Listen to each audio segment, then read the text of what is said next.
بحیرہ نے الٹا ان سے سوال کیا، مجھے بتائیے کہ اس نوجوان سے آپ کا کیا رشتہ ہے؟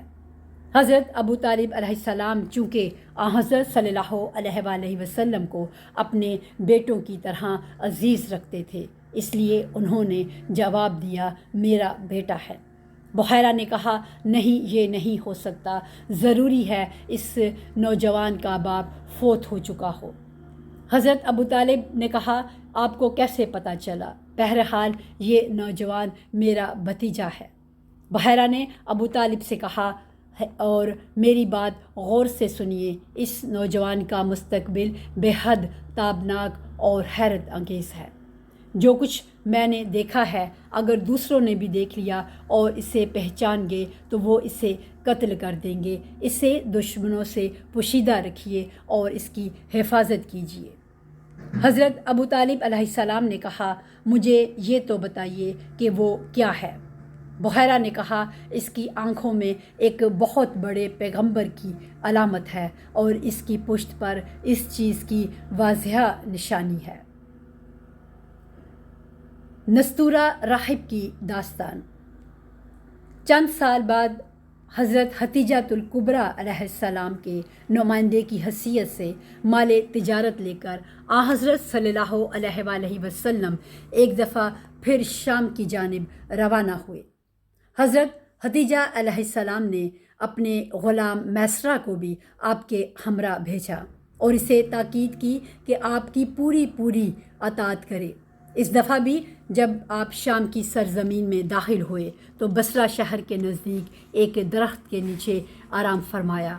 وہاں سے قریب ہی نستورہ نامی ایک راہب کی خانقاہ تھی جو میسرہ کو پہلے ہی سے جانتا تھا۔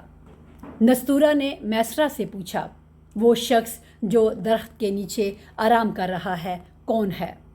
میسرہ نے جواب دیا، قبیلہ قریش کا ایک آدمی ہے۔ راہب نے کہا، خدا کے پیغمبروں کے علاوہ کوئی شخص اس درخت کے نیچے قیام نہیں کرتا۔ پھر اس نے پوچھا، کیا اس کی آنکھوں میں سرخی جھلکتی ہے؟ میسرہ نے جواب دیا، ہاں، اس کی آنکھوں میں کی ہمیشہ یہی کیفیت رہی ہے۔ راہب نے کہا، یہ وہی ہے جو خدا کے پیغمبر ہیں، کاش میں اس وقت تک زندہ رہوں جب یہ لوگوں کو اپنے دین کی طرف دعوت دیں جو بشارت مدینہ کے یہودی دیتے تھے۔ یہودیوں کے بہت سے قبیلے جنہوں نے اپنی کتابوں میں حضرت صلی اللہ علیہ وآلہ وسلم کے اوصاف اور ان کے مقام کے بارے میں پڑھ رکھا تھا، وہ اپنا اصلی وطن چھوڑ کر حجاز آ گئے تھے اور مدینہ اور اس کے قرب و جوار میں بس گئے تھے۔ وہ نبی امی کے منتظر تھے اور چونکہ وہ مالدار لوگ تھے اس لیے عرب کبھی کبھی انہیں دگ کرتے تھے اور ان کا مال و اسباب لوٹ لیتے تھے۔ یہودی ان زیادتیوں کے بارے میں کہتے تھے کہ اے لوگو، ہم تمہارے اس ظلم و ستم کو صبر و تحمل سے برداشت کریں گے حتیٰ کہ نبی امی صلی اللہ علیہ وآلہ وسلم مکہ سے ہجرت کر کے یہاں تشریف لائیں، اس وقت ہم ان پر ایمان لے آئیں گے اور تم سے انتقام لیں گے۔ اہل مدینہ کے اتنی جلدی حضرت صلی اللہ علیہ وآلہ وسلم پر ایمان لانے کی ایک بڑی وجہ بھی یہی تھی، کیونکہ یہودیوں کی یہ باتیں سن کر وہ ذہنی طور پر قبول اسلام کے لیے آمادہ تھے۔ چنانچہ بالاخر وہ تو ایمان لے آئے، لیکن یہودی سخت متعصب ہونے کی بنا پر اس نعمت سے محروم رہے۔ نبوت کی بشارتوں کی طرف قرآن کا اشارہ۔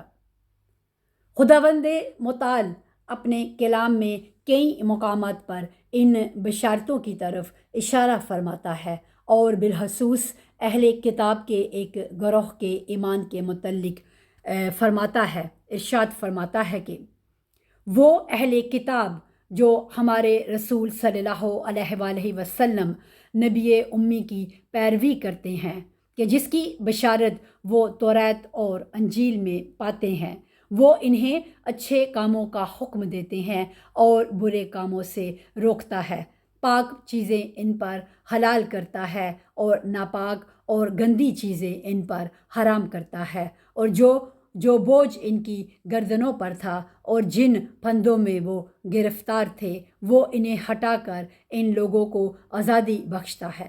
سورہ اعراف آیت 157۔ اور پھر فرماتا ہے کہ جب خدا کی کتاب یہودیوں تک پہنچائی گئی، حالانکہ یہ کتاب ان کی آسمانی کتاب تورات کی تصدیق کرتی ہے، اور وہ مدت سے انتظار بھی کر رہے تھے کہ رسول اکرم صلی اللہ علیہ وآلہ وسلم کے وسیلے سے عربوں پر فتح پائیں، اس کے باوجود وہ ایمان نہ لائے۔ سورہ بقرہ آیت 89۔